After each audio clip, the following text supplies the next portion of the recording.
राजस्थान के जीवंत रंगों और सुगंधित मसालों के बीच बसे जयपुर के हलचल भरे शहर में अर्जुन नाम का एक विनम्र जूता बनाने वाला रहता था। अर्जुन एक कुशल कारीगर था जो अपने जूतों की गुणवत्ता और स्थायित्व के लिए पूरे शहर में जाना जाता था। हालांकि अपनी प्रतिभा के बावजूद वह अपना गुजारा करने के लिए संघर्ष कर रहा था। अर्थव्यवस्था में मंदी आ गई थी और लोग कम जूते खरीद रहे थे। चमड़े की खुशबू और हथौड़े की लयबद्ध आवाज से भरी एक छोटी आरामदायक जगह अर्जुन की कार्यशाला अक्सर खाली रहती थी।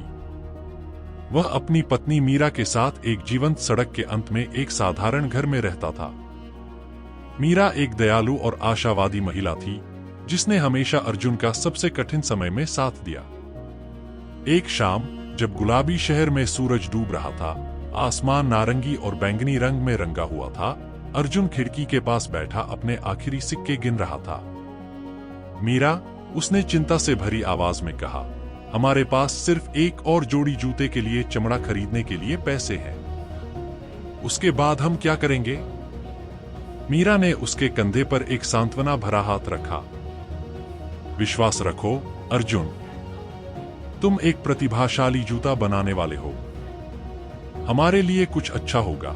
मीरा के उत्साहवर्धक शब्दों को अपने दिल में गूंजते हुए अर्जुन ने अपने चमड़े के आखिरी टुकड़े का बुद्धिमानी से उपयोग करने का फैसला किया। वह देर रात तक जागता रहा, काटता और सिलता रहा। अपने दिल से उसने अब तक के सबसे बेहतरीन जूते बनाए। थककर उसने अधूरे जूते वर्कबेंच पर छोड़ दिए और चमत्कार की उम्मीद करते हुए बिस्तर पर चला गया। अगली सुबह जब सूरज की पहली किरणें कार्यशाला में घुसीं, तो अर्जुन को एक आश्चर्यजनक दृश्य देखने को मिला। वहां उसकी वर्कबेंच पर एक बेहतरीन ढंग से तैयार किया गया जूता रखा हुआ था। चमड़े को चमकाने के लिए पॉलिश किया गया था और टांके इतने बारीक थे कि वे लगभग अदृश्य लग रहे थे। अर्जुन ने चमत्कार देखने के लिए मीरा को बुलाया। देखो मीरा, जब हम सो रहे थे तब किसी ने मेरे लिए जूते तैयार कर दिए। वे बहुत बढ़िया हैं, उसने कहा। उसे अपनी आंखों पर विश्वास नहीं हो रहा था। मीरा ने प्रशंसा के साथ जूतों का निरीक्षण किया। ये अब तक के सबसे बेहतरीन जूते हैं।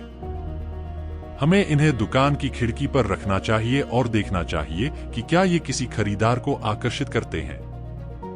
अर्जुन ने जूते खिड़की पर रखे और दोपहर तक एक अमीर व्यापारी वहां से गुजरा।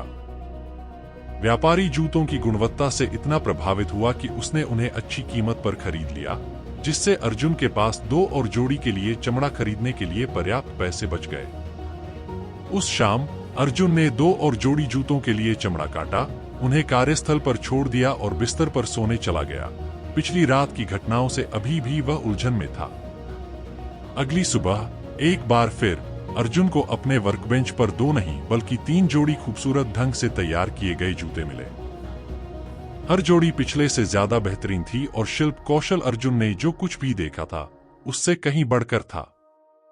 जूते जल्दी बिक गए और जल्द ही अर्जुन और मीरा अपने वित्तीय संघर्षों से उभरने लगे। व्यापार फल फूल रहा था और अर्जुन अपने जूतों की मांग को पूरा नहीं कर पा रहा था। लेकिन रात के समय जूते बनाने वालों का रहस्य अर्जुन और मीरा को परेशान करता रहा। उन्होंने अपने गुप्त सहायकों की पहचान उजागर करने का फैसला किया। एक रात हमेशा की तरह चमड़े के टुकड़ों को व्यवस्थित करने के बाद वे कार्यशाला में एक पर्दे के पीछे छिप गए, अपने रहस्यमय लाभार्थियों की एक झलक पाने के लिए इंतजार कर रहे थे। आधी रात को उन्होंने एक हल्की सरसराहट की आवाज सुनी। उन्हें आश्चर्य हुआ, फटे पुराने कपड़े पहने 2 छोटे कल्पित बौने कहीं से प्रकट हुए। वे अविश्वसनीय गति और सटीकता के साथ सिलाई करते हुए काम पर लग गए। कुछ ही घंटों में कल्पित बौनों ने कई जोड़ी जूते तैयार कर लिए। अर्जुन और मीरा ने विस्मय से देखा और महसूस किया कि ये छोटे जीव ही उनकी नई समृद्धि का स्रोत थे। अगले दिन अर्जुन और मीरा ने कल्पित बौनों के प्रति अपना आभार प्रकट करने का निर्णय लिया। वे उनकी दयालुता का बदला चुकाना चाहते थे और बदले में उनकी मदद करना चाहते थे।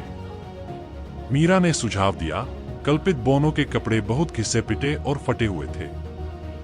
चलो उनके लिए नए कपड़े और छोटे जूते बनाते हैं, जो हमारी कृतज्ञता का प्रतीक है। साथ में उन्होंने अपनी क्षमता के अनुसार बेहतरीन सामग्री एकत्र की और कल्पित बोनो के लिए सुंदर कपड़े और जूते सिलने में दिन बिताया।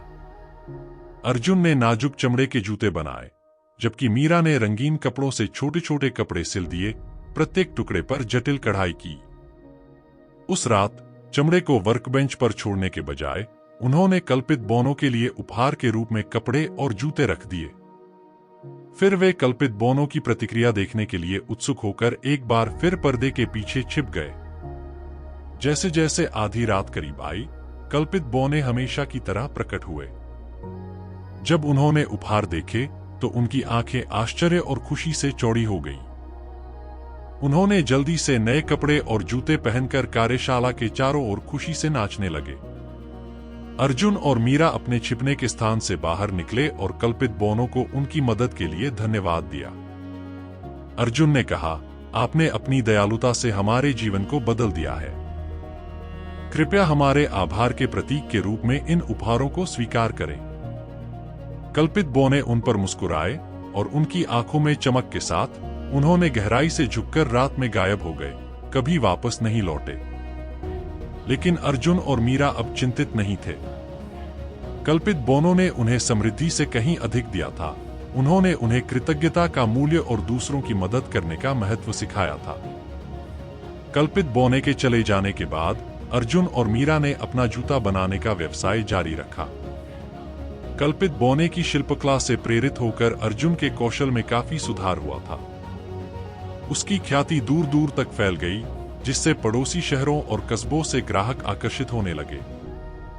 व्यापार फला फूला और अर्जुन और मीरा अपने समुदाय के सम्मानित सदस्य बन गए। उन्होंने अपनी नई नई मिली दौलत का इस्तेमाल जरूरतमंदों की मदद करने में किया, ठीक वैसे ही जैसे कल्पित बोने ने उनकी मदद की थी। उन्होंने युवा प्रशिक्षुओं को जूता बनाने का प्रशिक्षण देने के लिए एक छोटा सा स्कूल खोला, जहां उन्होंने अपने कौशल और अपने मूल्यों को आगे बढ़ाया। दंपति कभी भी उन जादुई रातों को नहीं भूले जब कल्पित बोने ने उनके जीवन को बदल दिया था। वे अक्सर दूसरों के साथ अपनी कहानी साझा करते थे, उन्हें दयालुता, कृतज्ञता और वापस देने की खुशी की शक्ति की याद दिलाते थे। जैसे जैसे साल बीतते गए, अर्जुन और मीरा खुशी खुशी रहने लगे। उनके जीवन में उनके द्वारा सीखे गए सबक और उनके द्वारा साझा किए गए प्यार ने समृद्धि ला दी। और हालांकि कल्पित बोने फिर कभी नहीं दिखे, लेकिन उनकी विरासत उन सभी के दिलों में जिंदा रही जिन्होंने उनकी कहानी सुनी।